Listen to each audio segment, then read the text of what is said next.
Olá, meus queridos amigos, companheiros de jornada em nosso canal no YouTube, bem-vindos mais uma vez nesta semana para os subsídios da lição de número 6 da revista Betel Dominical, estudada nas escolas bíblicas dominicais das Assembleias de Deus vinculadas ao Ministério de Madureira em todo o Brasil e em grande parte do mundo. Lição de número 6, que será estudada no próximo domingo, dia 11 de maio, sob o título Edificando a Casa de Deus, unidos pelo cuidado. Inicialmente, aquelas observações preliminares. Primeiro, essas lições foram escritas pelo pastor Amarildo Martins da Silva, quarto vice-presidente da CONAMAD e presidente da CONEMAD, que corresponde à CONAMAD no estado do Tocantins. São lições para este trimestre que teve início em abril e se conclui no mês de junho.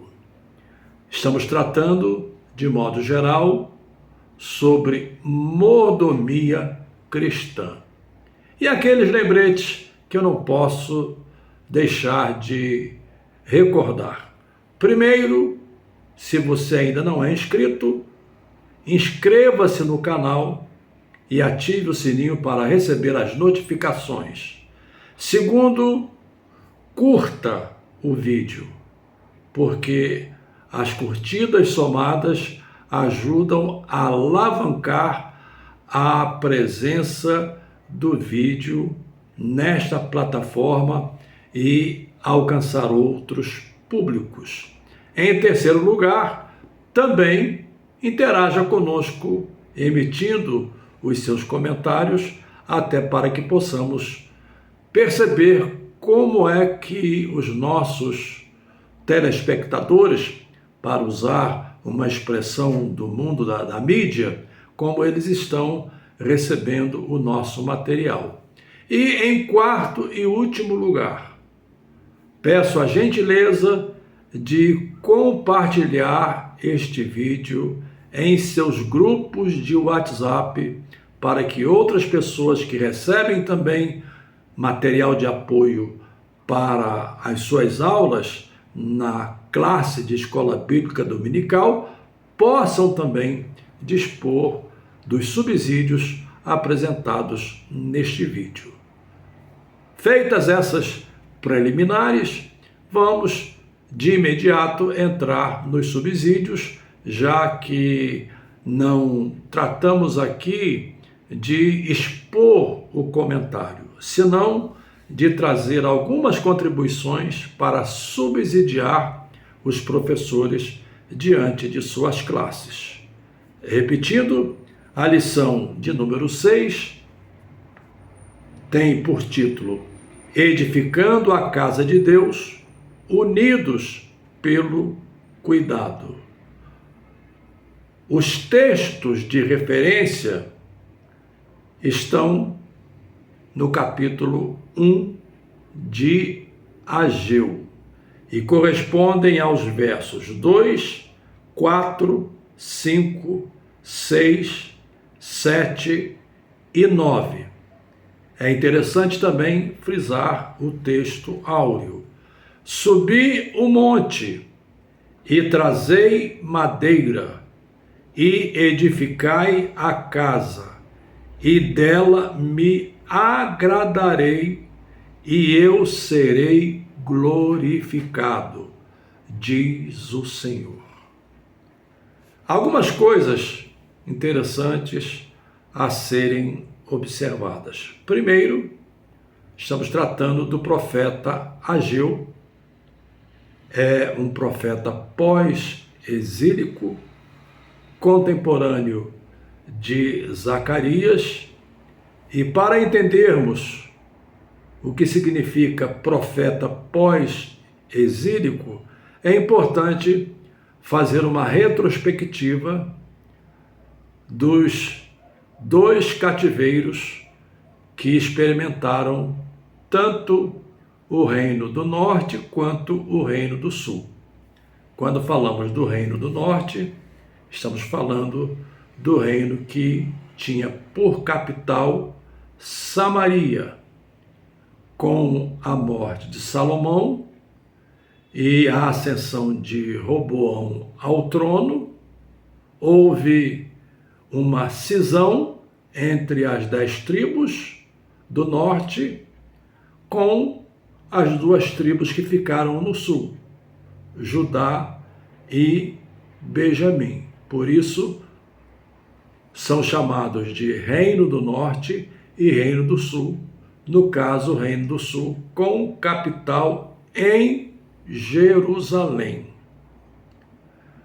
O Reino do Norte foi levado para o exílio através do Império Assírio e, como nação constituída, jamais retornou aos seus territórios. Os seus territórios vieram a ser ocupados por outros povos, e esses povos deram origem, pela miscigenação das etnias, esses povos deram origem aos samaritanos, que assimilaram a fé judaica com algumas diferenças, inclusive há o que chamamos de Pentateuco samaritano,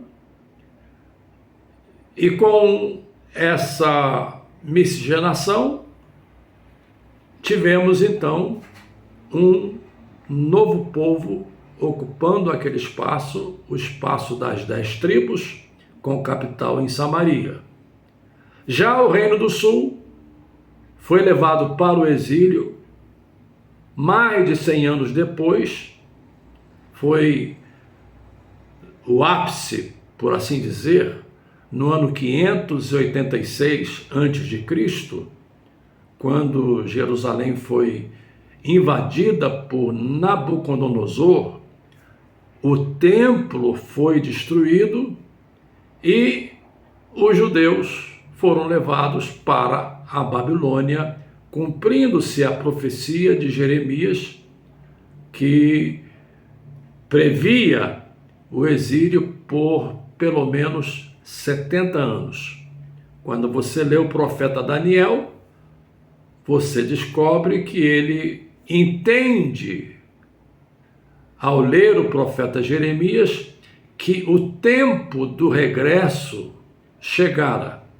Os 70 anos haviam-se passado e é exatamente nesse período que começa então o regresso para a região de Jerusalém, e agora um só povo, uma só nação, com capital em Jerusalém, e isso ocorre não mais no Império Babilônico, mas ocorre já no Império Medo-Persa, que foi o império que sucedeu o Império Babilônico no reinado de Ciro. Temos toda aquela narrativa sobre a experiência de Neemias como copeiro do rei, e aí se inicia essa trajetória de retorno, de retomada da terra, da reconstrução dos muros e também do início da construção do templo, onde pelo menos foram colocados os alicerces. Mas logo a seguir, outro imperador assumiu o lugar de Ciro, Artaxerxes, e influenciado pelos samaritanos, havia uma hostilidade desde aquela época. E essa hostilidade se manifesta inclusive na época de Cristo. Influenciado pelos samaritanos, Artaxerxes interrompe a reconstrução do templo, e é nesse contexto que entra o profeta Ageu, porque logo a seguir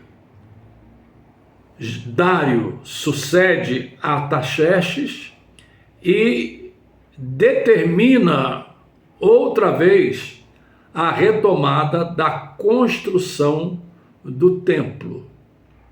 Já no período de Dário é que é dada a ordem para retomar de novo a reconstrução do templo que estava apenas nos alicerces. Entre o início com a colocação dos alicerces e a retomada, passaram-se aproximadamente 16 anos.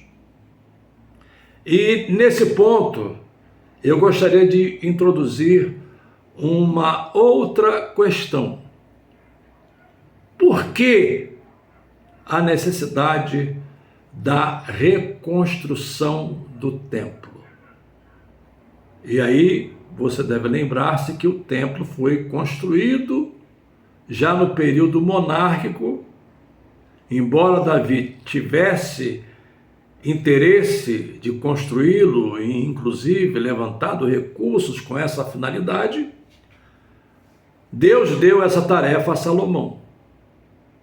Então surge a pergunta: por que a importância da reconstrução do templo? E eu gostaria que você prestasse atenção, porque esse ponto é muito importante para o entendimento da lição de hoje, a lição de número 6. Na religiosidade judaica, o templo tinha importância singular. Já tratamos disso nas lições anteriores, mas convém pelo menos fazer um resumo. O templo era a própria presença de Deus entre o povo de Israel. Esse é o primeiro aspecto. O segundo aspecto é que os sacrifícios não poderiam ser realizados em qualquer outro lugar. Os sacrifícios deveriam ser realizados no templo. O templo foi erguido como o símbolo da presença de Deus e também como o lugar de culto. E o culto durante o período do Antigo Testamento era prestado mediante os sacrifícios que eram oferecidos como forma de cobrir os pecados pessoais, individuais, particulares, e também como forma de cobrir os pecados do povo. E nesse caso, esse evento se dava no chamado Dia da Expiação, que era um cerimonial praticado uma vez por ano. Então, com esse relato que eu acabei de fazer, é possível que nós possamos compreender a importância, a indispensabilidade da reconstrução do templo, porque se o templo não fosse reconstruído, não haveria o lugar para a adoração, não haveria o lugar para a prática dos ritos, dos sacrifícios, e o povo ficaria disperso, por assim dizer, em sua religiosidade. E deixe-me fazer aqui uma rápida digressão. Uma das formas de conquistar um povo, entre outros pontos, além de tentar destruir a sua cultura, uma das formas de se tentar destruir um povo é também fragilizando a sua religiosidade. Um povo com a sua religiosidade fragilizada é um povo fácil de ser conquistado. Então, deixar a nação de Israel que chegara do exílio babilônico, as duas tribos, por assim dizer, Judá e Benjamim, agora ocupando todo o espaço, inclusive o espaço que estava ocupado pelos samaritanos. Se o povo de Israel ficasse também fragilizado em sua religiosidade, seria um povo com grandes probabilidades de serem outra vez conquistados, e também seria um povo que teria enorme dificuldade de praticar a sua fé, porque a fé judaica exigia a reconstrução do templo. Então é nesse contexto que surge o profeta Ageu. O profeta Ageu é a voz que clama contra a negligência do povo. Embora houvesse já a ordem de Dário para que a reconstrução fosse retomada, o que se percebe é que os 70 anos de exílio em Babilônia, sem a prática dos sacrifícios, as sinagogas surgiram na Babilônia como uma forma de tentar manter acesa a fé e também manter acesa a comunhão ou a interação entre o povo e a palavra de Deus, que era compartilhada nas sinagogas. Mas os sacrifícios não podiam ser realizados. E certamente eles estavam já, depois de retornarem a Israel, já, digamos, infectados pela cultura babilônica. Infectados pela cultura babilônica. E aí você encontra um povo que prefere se ocupar de outras coisas. Você provavelmente leu o capítulo 1 de Ageu, onde Deus, através do profeta, faz sérias admoestações, faz sérias advertências, porque o povo estava vivendo algumas situações particulares, algumas situações específicas, e eu vou enumerá-las agora. Primeiro, o povo estava sofrendo de apatia espiritual. Apatia espiritual. O que é apatia? Apatia é um quadro em que uma pessoa que esteja sofrendo desse mal ou desse tipo de atitude é uma forma de a pessoa não interagir, não estar presente, não se importar, não ter interesse, ser indiferente. As coisas estão ocorrendo ao seu redor, mas ela está totalmente apática, totalmente indiferente. E nesse caso, eu enumero aqui, começando com este primeiro ponto: apatia espiritual.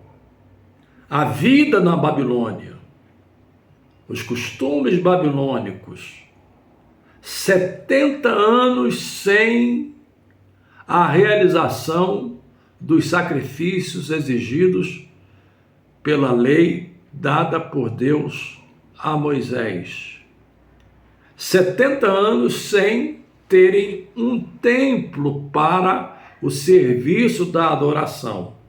Isso trouxe apatia, além, por óbvio, das pressões dos próprios samaritanos que, por todo o tempo, tentaram dissuadir, começando por Neemias, tentaram dissuadir Neemias, Zorobabel, Esdras, não só de construir os muros, mas de construir o templo, porque isso os tiraria de sua zona de conforto. Então, por essa influência, o povo de Israel estava vivendo esses sintomas de apatia espiritual. Segundo ponto que eu anotei aqui nos meus arquivos, além da apatia espiritual, é a preocupação prioritária com a vida pessoal, com a vida familiar, com a vida econômica, e você encontra isso descrito aqui no capítulo 1 de Ageu. Deixe-me citar aqui o verso 4.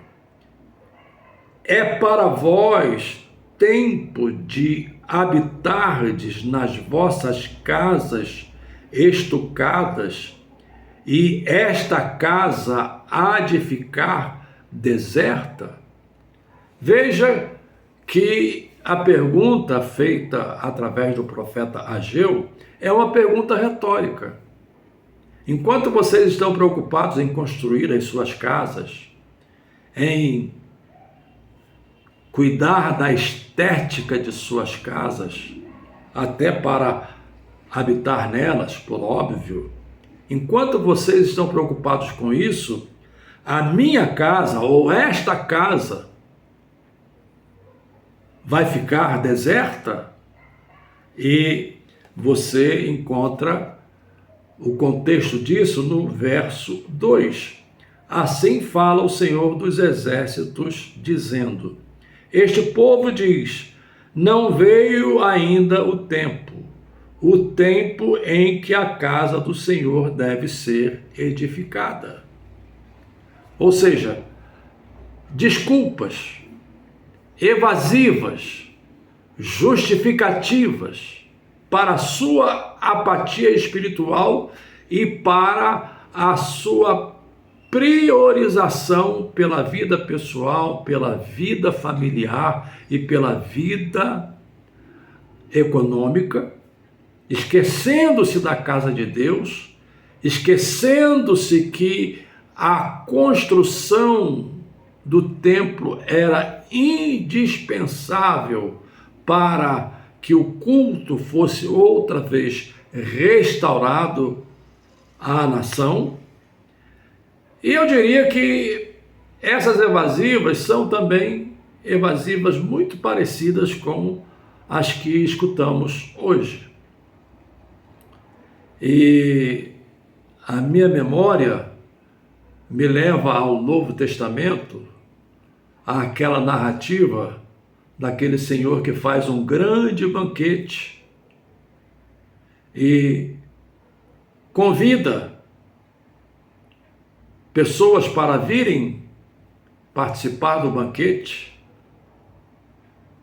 e cada uma delas apresentou justificativas, deixe-me ser pleonástico, deixe-me ser redundante, apresentou justificativas justas. Um disse que ia casar-se e, por óbvio, ele estava preocupado com as coisas atinentes ao casamento, inclusive a lua de mel.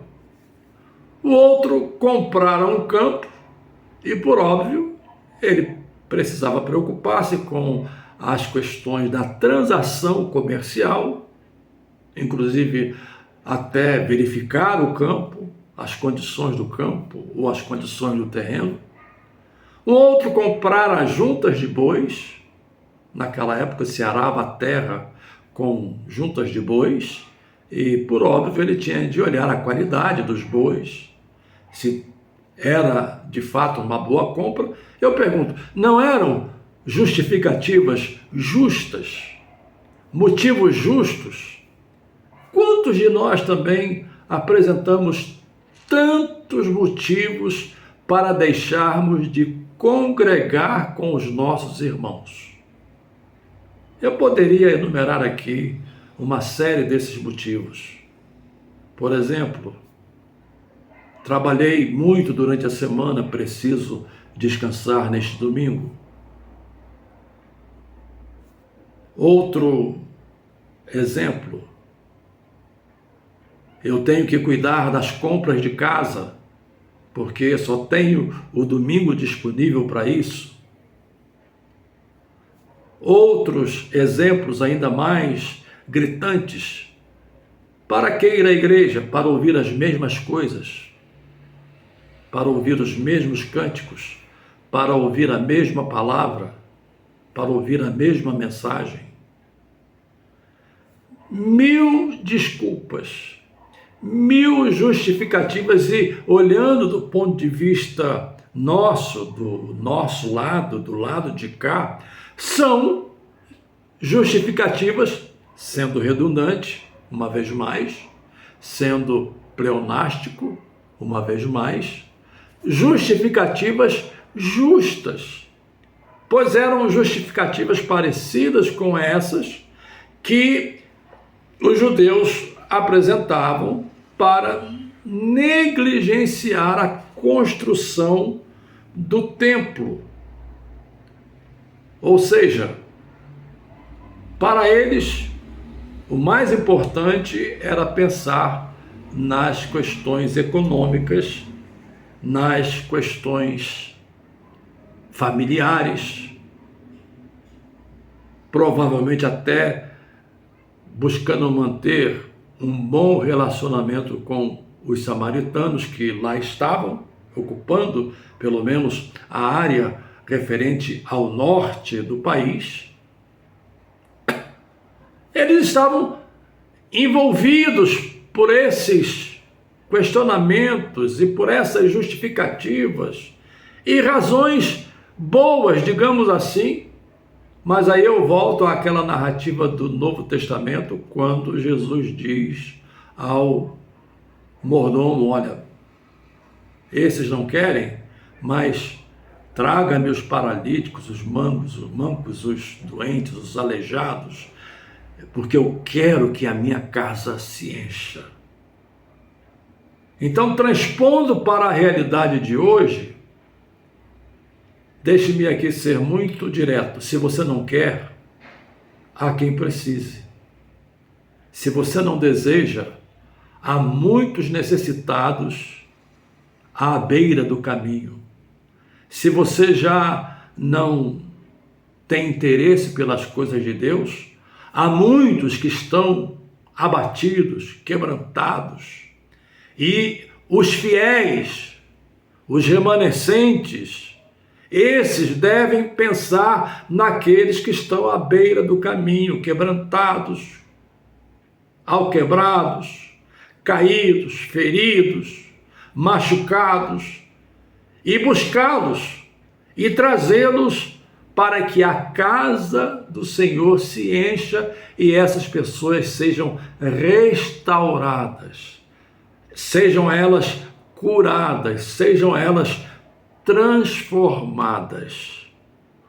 E aí vem um outro ponto que o comentário da lição discute, apresenta e que está aqui no capítulo 1 de Ageu, é a questão da obediência.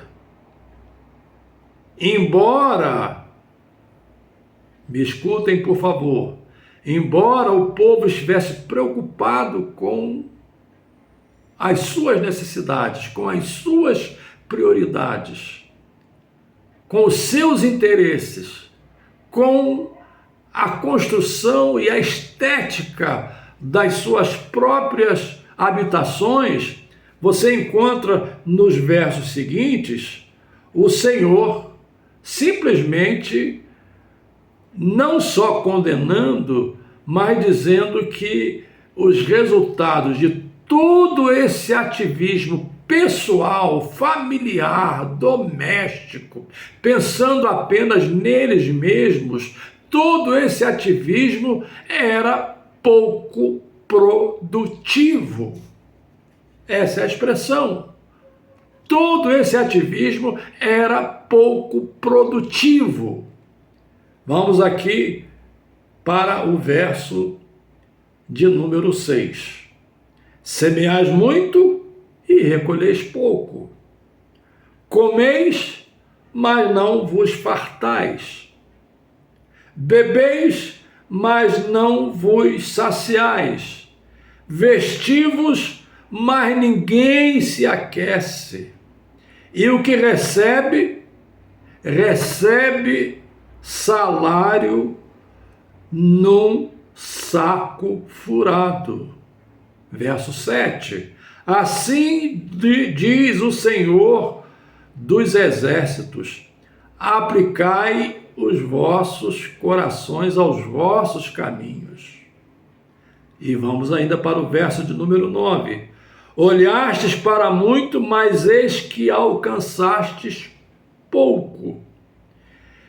E esse pouco, quando o trouxestes para casa, eu lhe assoprei. Ou seja, eu soprei com a minha boca como se fosse poeira. Eu lhe assoprei. Por que causa? Disse o Senhor dos Exércitos. É uma pergunta. Por que causa? E a resposta aqui está. Por causa da minha casa que está deserta, e cada um de vós corre à sua própria casa. Em outras palavras, inverteram as prioridades. E a lição de hoje, ela tem, digamos, essa espinha dorsal. Ela tem essa estrutura. E ela se encerra mostrando a importância da obediência. Já falamos sobre isso também em lições passadas, mas nesta de maneira mais específica. E aí eu posso voltar ao Novo Testamento, usar as palavras do próprio Jesus, quando ele disse, no mesmo contexto, um contexto muito parecido, em que Jesus fala dos pássaros, das aves, fala dos lírios do campo, fala dessas ilustrações comuns do dia a dia. E aí, para mostrar que a prioridade do povo, dos seus ouvintes, estava invertida, e aí ele diz, buscai primeiramente o reino de Deus, e todas estas coisas vos serão acrescentadas. Em outras palavras, a espinha dorsal da lição de hoje é o reino de Deus como prioridade absoluta. Claro, nós temos as nossas necessidades, nós temos que cuidar do nosso cotidiano, do pão de cada dia.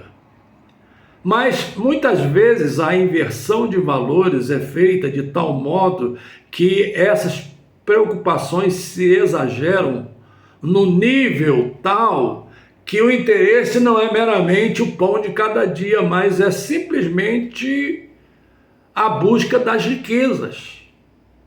Não é que os crentes não possam ser prósperos, não é que os crentes não possam ser ricos. Agora, quando se põe o coração nas riquezas, isso se torna, como diz Paulo, uma cilada do inimigo. E Paulo fala para crentes, quando ele escreve sobre o assunto, não é para descrentes. Ele fala para crentes, crentes que eram prósperos e que eventualmente poderiam estar pondo seu coração nas riquezas. Então, e essa é a espinha dorsal da lição que será ministrada no próximo domingo, dia 11 de maio. Qual é a nossa prioridade?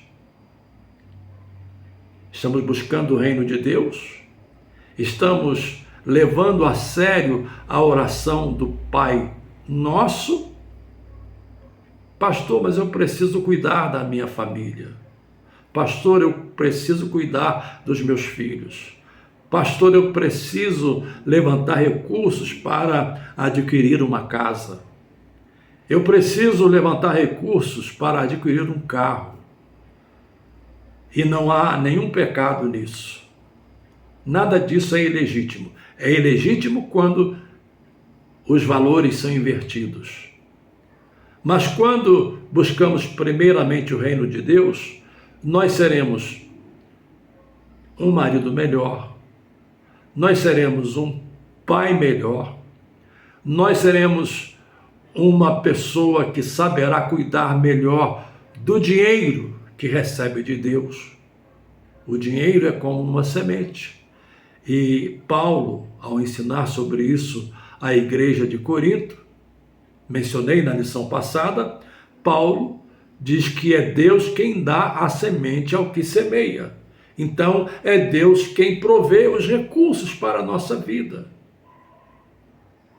Ou seja, se pomos Deus em primeiro lugar, saberemos administrar melhor os nossos recursos, seremos cristãos generosos, seremos cristãos com um coração liberal, seremos cristãos que saberemos entender que ao pôr o reino de Deus em primeiro lugar, aquela verdade subsequente não é meramente uma ficção científica, não é meramente uma estrutura literária, um gênero literário, mas é uma promessa.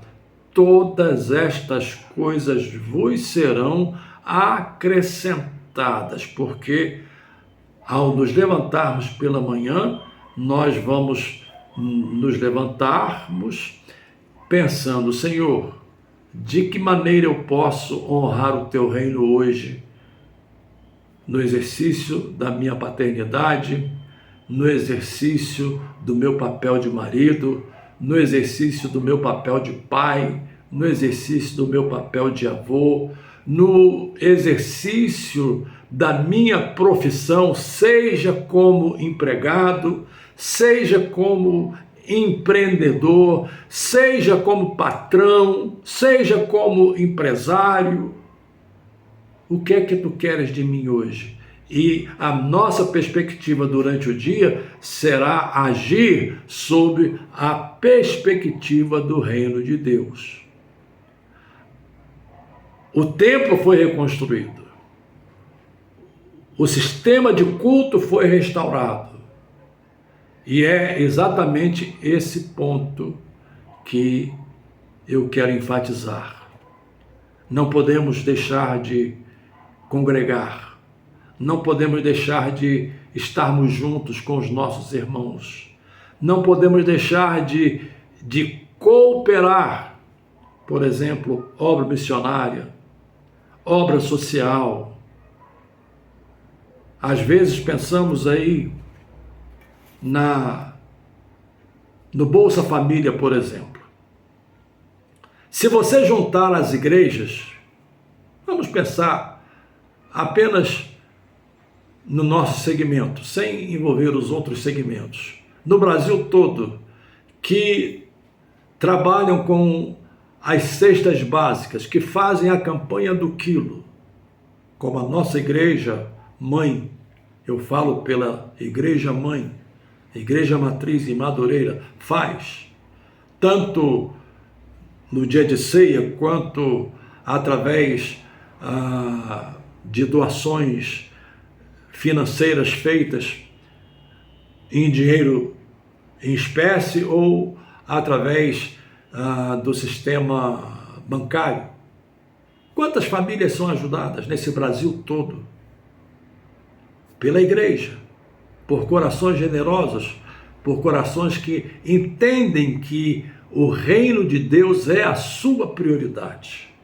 A obra de Deus é a sua prioridade. E esse é o ponto com o qual eu encerro a lição, ou os subsídios para a lição de número 6. Edificando a casa de Deus, unidos pelo cuidado. Na próxima semana, se o Senhor permitir, estaremos indo para a lição de número 7.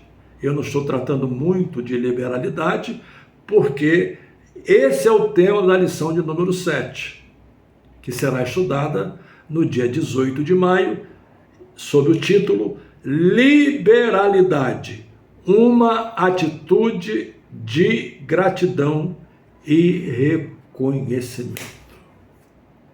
Lembrando, inscreva-se no canal, ative o sininho para receber as notificações, curta, porque a soma das curtidas alavanca a presença do vídeo na plataforma e alcança outros públicos. Interaja com seus comentários e, com o seu coração generoso, compartilhe nos seus grupos de WhatsApp. Até a próxima semana e um abraço no coração de cada um dos meus queridos amigos e irmãos em Cristo Jesus.